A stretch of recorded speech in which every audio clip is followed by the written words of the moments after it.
মানুষের প্রত্যাশা পূরণে সবসময় কাজ করছে ওয়ালটন। আর আগামীতে জনগণকে সাথে নিয়ে নতুন কাজ করার প্রত্যাশা করছেন ওয়ালটনের senior deputy executive director Mohammad Mustafizur Rahman.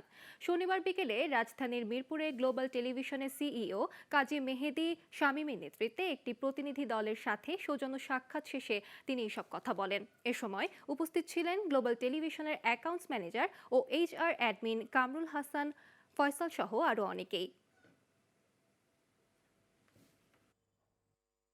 আমরাও অলরেডি সবসময় সবার সাথেই ছিলাম, আছি, থাকবো।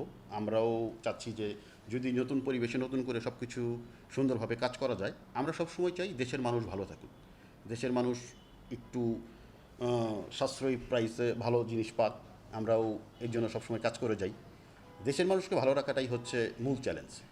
আর এই চ্যালেঞ্জে সরকার থেকে শুরু করে আপামর জনসাধারণ যেভাবে কাজ করবে, আমরাও সবার সাথে অ্যাসোসিয়েট হয়ে কাজ করতে চাচ্ছি।